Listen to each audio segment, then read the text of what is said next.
What is happening here today is one of the most exciting community events in Richardson. We have an art show with Arts Incubator Richardson, and it's a pop-up gallery. We have artists from all over the community.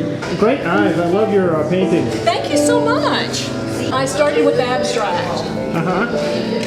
And then I painted a face, and I was kind of fascinated.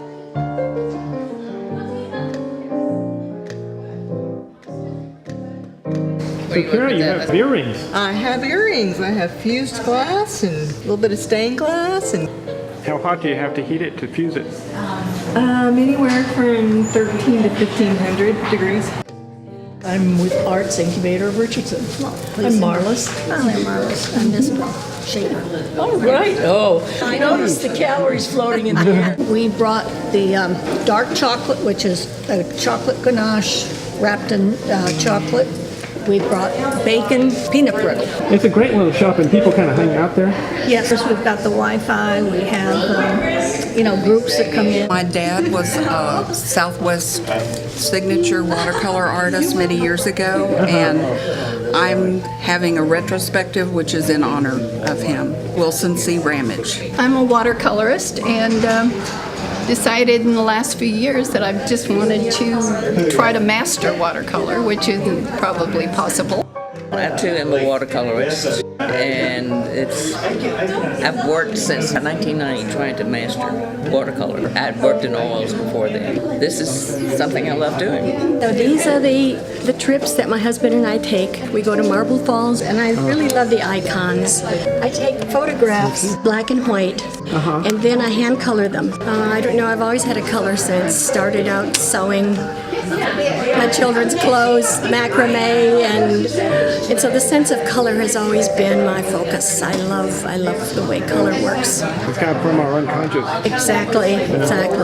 My name is Anna. I brought my printed plants. These are made of screen prints that I cut and designed. I'm a studio art major at the University of Texas at Austin. What's the best part of that program? They're just there to support you in whatever ideas you have. And then I also brought my dog portraits, acrylic paintings of dogs. What made you think of the screen art plants? It's a really creative idea. Well, I love the trend of houseplants that's really big right now, and I can't keep them alive. So that is what inspired my fake plants that are impossible to kill. This is all I made, and this I made for the little kids. Yes. And this made out of paper, and this is our Chinese nuts, little nuts. And these are just pop art, beautiful style.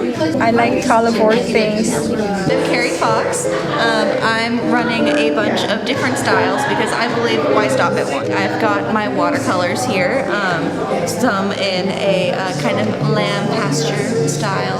I have my spacescapes as well. These are done with spray paint, and they're very, very fun to do.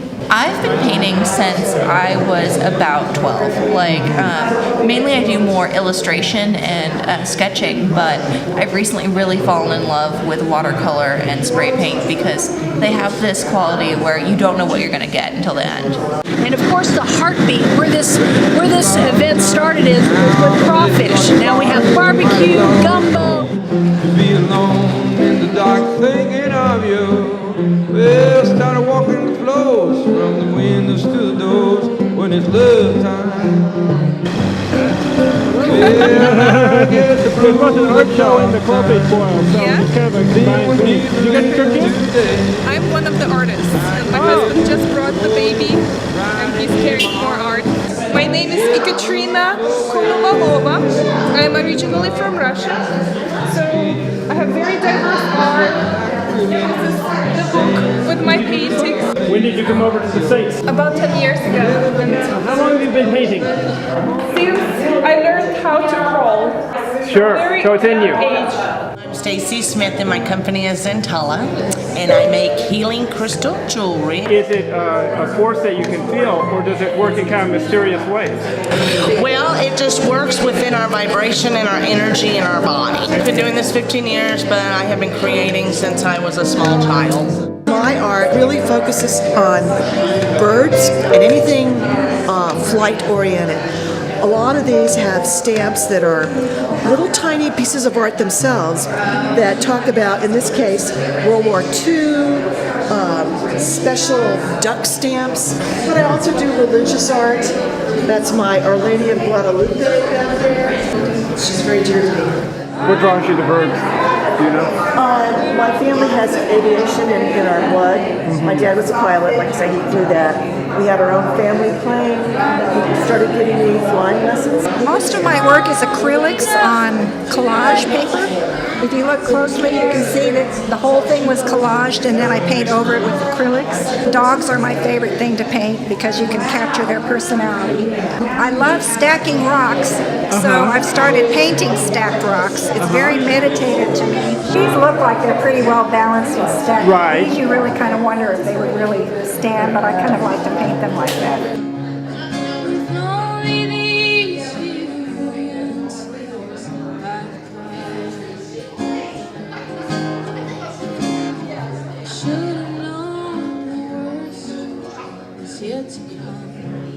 Maria, how long have you been doing stained glass?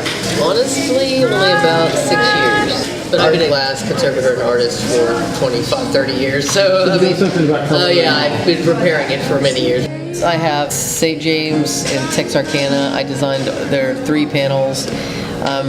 There's a Progressive Baptist Church right now I'm working on panels for.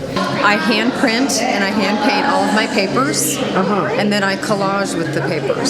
So that's how you get the unique colors. I do a combination of collaging with papers and also doing gelatin printing. Where the complexity comes in is when you start layering them and trying to figure out how to collage with them and put them all together. You don't really know what you're going to get, and when you pull it, it's like, oh, that's Sure. what it looks like. Well, it also gives you your unconscious room to kind of play itself out. Yes. My name's Sandy College, and I'm with Simply Organic Soap. I start with organic base oil. We saponify that. I use essential oils from lavender to lemongrass, some clays, French green clay, and then I also added some botanicals, spearmint, peppermint. Hi, are these your works? Yes, sir. Yeah, can you tell me something about them? It's just all torn down fences, reclaimed wood. Wow, how hard do you have to work to find the wood? I build fences for a living, so this is what I do. I tear it down all the time. And then bring it home and make this. Denail it and make this stuff, yeah. I do the lampwork glass, where I'll take rods of glass and melt it down and make beads out of it. How long have you been doing this? Probably about 3 years. You ever get burned? Sometimes, yeah. Mostly for picking up pieces of hot glass. If I set them down, I won't pay attention. So how long have you been doing the silver work? It's been about, 3 years? About 3 years. Silver work is hard work. It's really detailed, right? It's been interesting. I studied with my daughter and I went to class. You got to come out, and next year it'll be even bigger. Awesome. Does that work? It's perfect. It's perfect. Thank you.